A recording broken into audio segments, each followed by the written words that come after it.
So the 2013 charts of Google's most popular searches in Australia are just in, with the top Google search at number 1 being "What is twerking?", shortly followed by "Who is God?".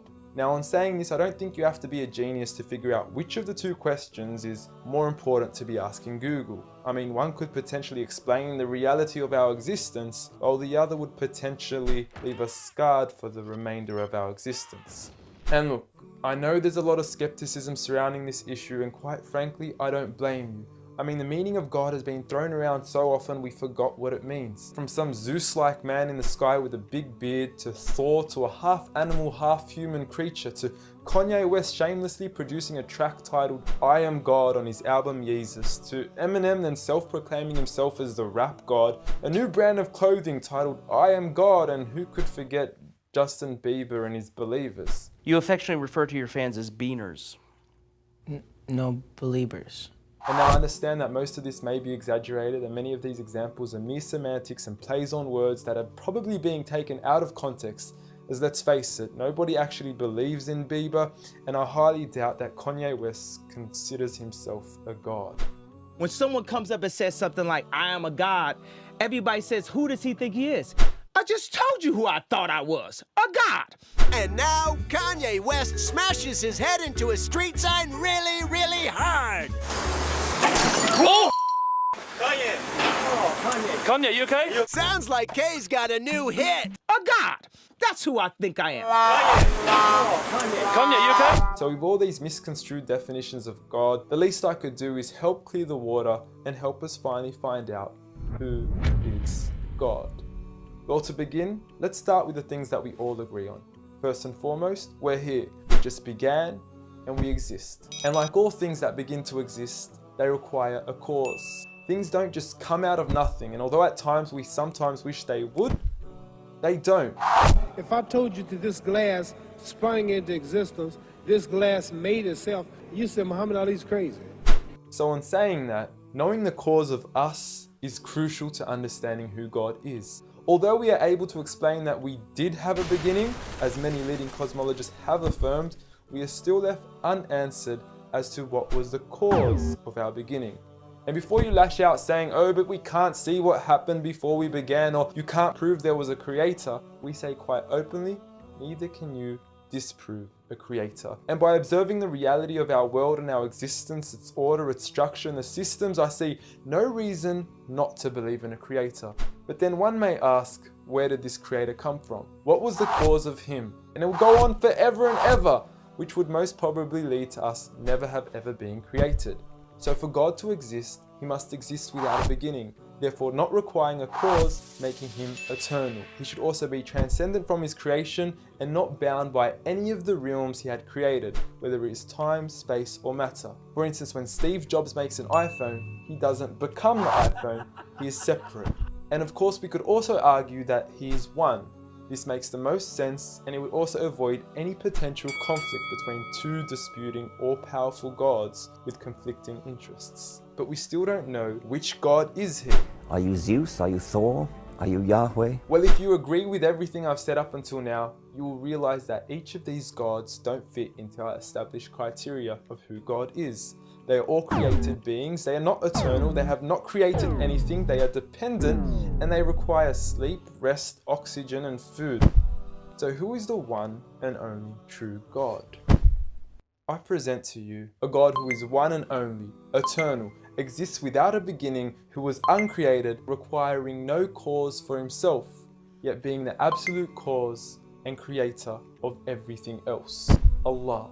A simple definition of God that is logical and rational. There is nothing like him, no man, no creature, nothing imaginable. He is the one who is perfect, although I don't like using the word perfect because our understanding of perfection would never encompass his true essence. He is in control of everything, whereby nothing can harm us unless he wills it. He is the all-knowing, the all-hearing, and unlike our friend Kanye, he is the all-seeing. Many of us would then argue that although these verses do provide a logical and sound concept of God, how do we know that these words are indeed the words of God? Well, first and foremost, the Quran isn't just any book. It was revealed over 1400 years ago as direct revelation from God to the final prophet Muhammad, peace be upon him, and was sent as the most eloquent piece of literature to before mankind. Revealed at a time where poetry was rife and to a population housing the best of poets, only to leave them speechless and at a loss for words. Now, what is important to note is that the Quran doesn't fit in any of the known classes of poetry nor prose. Rather, it is a fusion of both that even to this day shake the hearts of Muslims and non-Muslims alike. It's almost trance-like. I mean, you can hear it's very euphonic. I mean, there's a lot of internal rhyme and end rhyme, and the rhythm is not predictable, and it's beautiful. Even to this day, the Quran remains incomparable and stuns humanity with its accurate references to science and history, from accurate descriptions of the human embryo to historically accurate references to the different rulers in the different Egyptian dynasties. And no matter how many times people will try to discredit the Quran on its authenticity, it remains standing. Will you please, at the very next science lesson, get some salt water, get some fresh water, and mix them and see what happens? The Quran says 2 seas, not 2 cups of water. And to those that doubt it is from God, the challenge is simple. Bring forth something that can compare. And now, although this challenge has been attempted multiple times throughout the past, history has witnessed that no man has been able to rival the Quran. But does this challenge still apply today?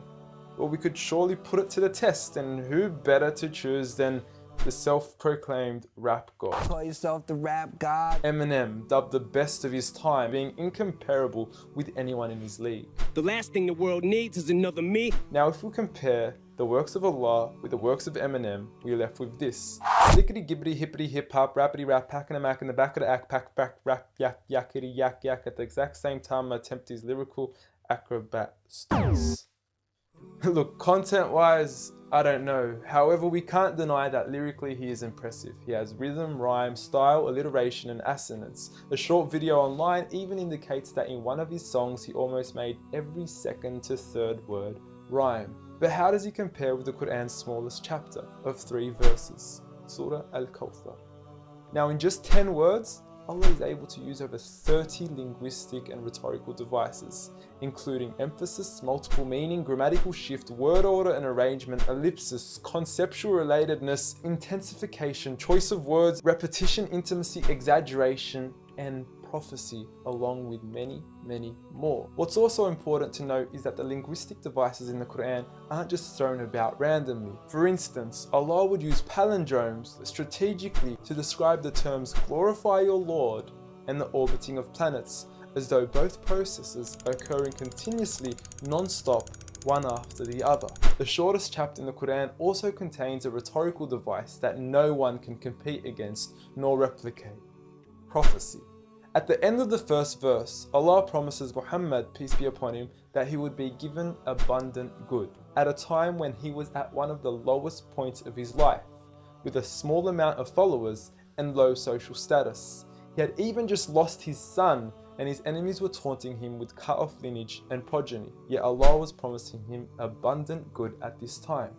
Such was the prophecy of the Quran, and we certainly indeed see its fulfillment today. With the Quran being the most recited, memorized and practiced book across the entire world, with over 1.6 billion followers today from all walks of life.